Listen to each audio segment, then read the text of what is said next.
రాజా కోర్టుకేనా? అక్కడికి నేను ఎప్పుడు చూడలేదురా, ఒకసారి చూద్దామని. మీరంతా బలలు గుద్దుకుని వాదించుకుంటారంటగా. పద టైం. నువ్వు కోర్టులో జడ్జి గారిని బొందా నీ తలకాయని తిట్టి పారేస్తావు. నోరు ఎప్పండి అసలు. నాకు తెలుసులే, నేను చదువుకున్న 6వ క్లాసు వరకు. పని చేస్తాను అత్తయ్య. ఇవాళ కోర్టు నుంచి రాగానే కోర్టులో ఏ కేసు జరిగిందో అది మన ఇంట్లో వాదించి నటించి మీకు చూపించి ఆనందపడతాను. సరేనా? నిజమేనా? ఇదిగో కోర్టు నుంచి రాగానే జరిగినట్టు చెప్పకపోయావా?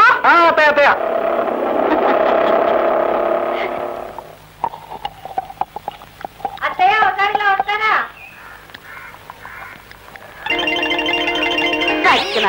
పచ్చిపిండి తినిచేస్తే కడుపులో నొప్పి వస్తుందిరా. రే జాగ్రత్తగా రబ్బండి.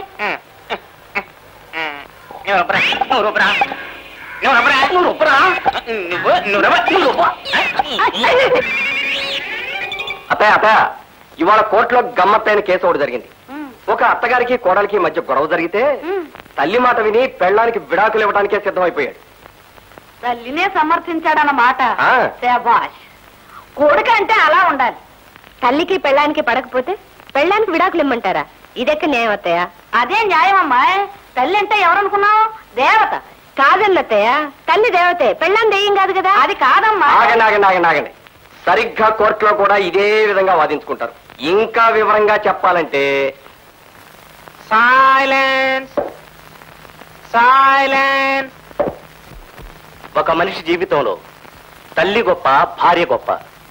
ఈ విషయంపై వాద ప్రతివాదనలు జరిపేందుకు కోర్టు అనుమతించడమైనది. మైలాటు, తల్లి తన బిడ్డని 9 మాసాలు మోసి కంటుంది. 25 ఏళ్లు పెంచి పెద్ద చేసి ఒక మనిషిని మనిషిగా తీర్చిదిద్దేదే తల్లి.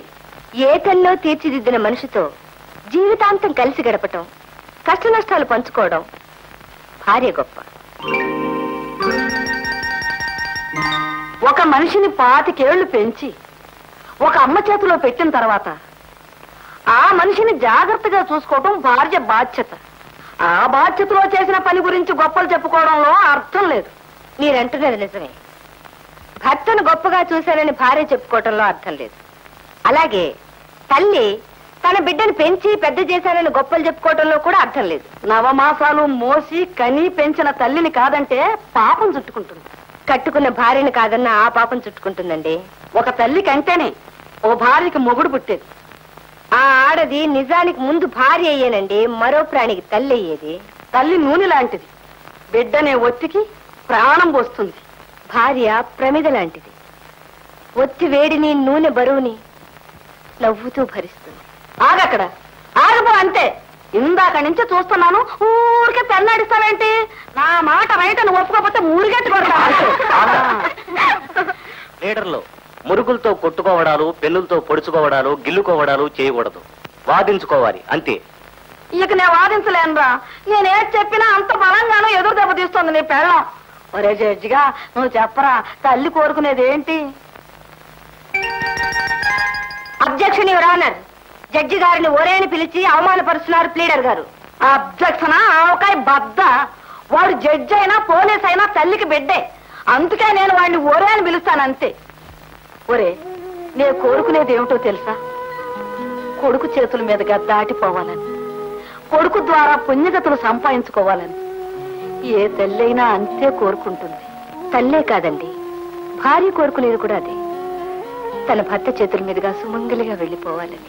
ఆగండి అక్కడ, ఆగిపోండి అంతే. సరిగ్గా కోర్టులో కూడా ఇలాగే వాద ప్రతివాదనలు జరుగుతాయి. ఏది నిజమో ఏది అబద్ధమో తెలుసుకోలేనంత పకడ్బందీగా లాయర్లు వాదిస్తారు. ఆ వాదనలోంచి లా పాయింట్లు లాగి జడ్జి గారు తీర్పునిస్తారు. ఇప్పుడు మన జడ్జి గారు తల్లి ప్రేమ గొప్పదా, భార్య ప్రేమ గొప్పదా అనే విషయం మీద తీర్పునిస్తారు.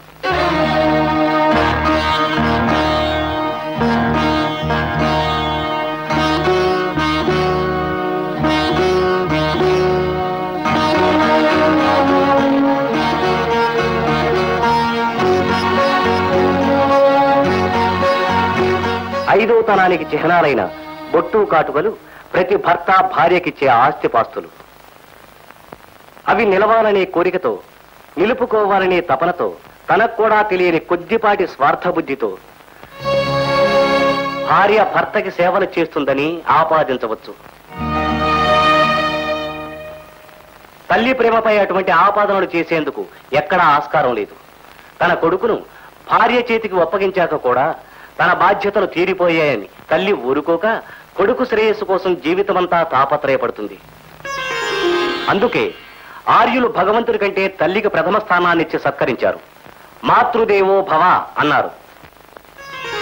తల్లి కడుపు చూసి అన్నం పెడితే భార్య జేబు చూసి పెడుతుందన్న లోకోక్తి ఉంది.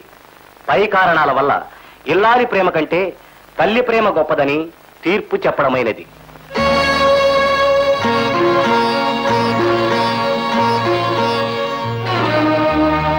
ఏమత్తయ్యా, ఇప్పుడు అర్థమైందా? ఇది కోర్టు అంటే. అది నిజమేరా. 10 ఎకరాలు ఆస్తి పోతే పోయింది గాని కోర్టు వ్యవహారాలు తెలిసాయి అన్నాడంట వెనకడికి ఎవడు. అలాగే చిన్న తగాదా జరిగితే జరిగింది గాని కోర్టు గొడవలు కాస్త తెలిసాయిరా. తెలిసిందిలే. ఏమంటావు బావగారు, ఎలా ఉంది మన కోర్టు? నీ లాయర్ బుద్ధి పోనిచ్చావు కాదు. వెళ్ళండి వెళ్ళండి. అక్కయ్య మీకోసం వేడి వేడి టిఫిన్ రెడీ చేసి ఉంచింది. వెళ్ళి ఆరగించ. వెళ్ళండి వెళ్ళండి.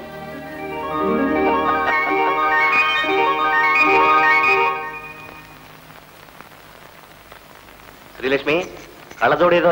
నన్ను అడుగుతారే, వెళ్ళి మీ అమ్మగారిని అడగండి. తల్లి ఎక్కువని పెళ్ళం ఎందుకు పనికిరాదని పెద్ద తీర్పు ఇచ్చారుగా. తీర్పు ఈ వ్యవహారాలన్నీ ఆవిడని చూసుకోమన్నది.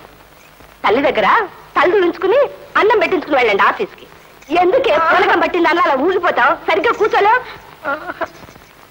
పెళ్ళం జేబులు చూసి అన్నం పెడుతుందట, తల్లి కడుపు చూసి అన్నం పెడుతుందట. ఓ అబ్బా, దొరగా జేబులన్నీ కన్నాలు, వాటిని బంగారం పోసుకొస్తారని చూస్తుంది భార్య. నీకు కాదు, పెళ్ళానికి స్వార్థం అట. వినవే పిచ్చి మొద్దు, 4 ఏళ్లలో నువ్వు ఎవరికొకటికి పెళ్ళాను అవుతావు. మొగుడికి స్వార్థంతో సేవలు చేస్తున్నట్ట పెళ్ళాం. తన బొట్టు కాటుక తప్ప వీరు సుఖమే కోరుకోదట. వివేకానందుల్లా పెద్ద లెక్చర్ ఒకటి. అబ్బా, తల్లులకి ఏ స్వార్థాలు ఉండవండి, పెళ్ళాలకే స్వార్థాలు. ఎందుకే నెత్తిలో అలా చేతులు పెట్టుకుంటావు? 4 ఏళ్ళు ఆగు, చివరికి మనకు మిగిల్చేది మొగుళ్ళు అవే. తీసేయి. పొద్దున్న లేస్తే లక్ష్మీ బ్రష్ ఎక్కడా, లక్ష్మీ పేస్ట్ ఎక్కడా, లక్ష్మీ సబ్బు ఎక్కడా, లక్ష్మీ తుండుగుడ్డ ఎక్కడా అని 1000 పనులు చెప్పి చేయించుకోకపోతే పొద్దు గడవదు. స్వార్థం అట, స్వార్థం.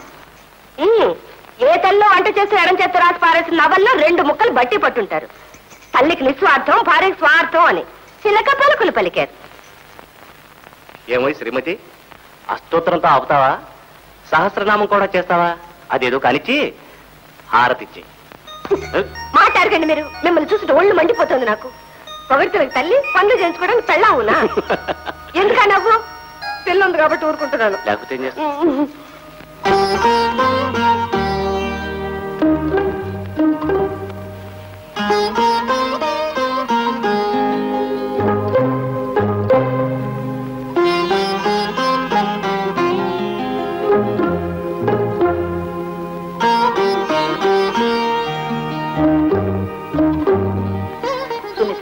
రావుడేడి? నేను ఇక్కడే ఉన్నానమ్మా. ఇంత ఆలస్యమైంది ఏమిటి? అమ్మని పడుకోపెట్టి రాదేంటి? మా అమ్మని పడుకోబోతుంది బుద్ధి బొండ.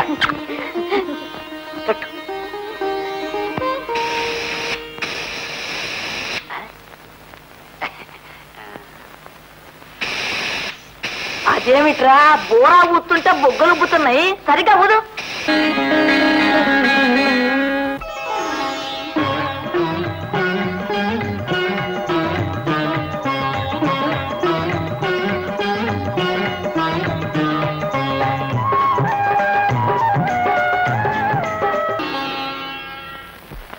అత్తయ్య, నిన్నటి రోజున ఆయన భార్య కంటే తల్లే గొప్పదని చెప్పినప్పుడు నేను బాధపడ్డాను.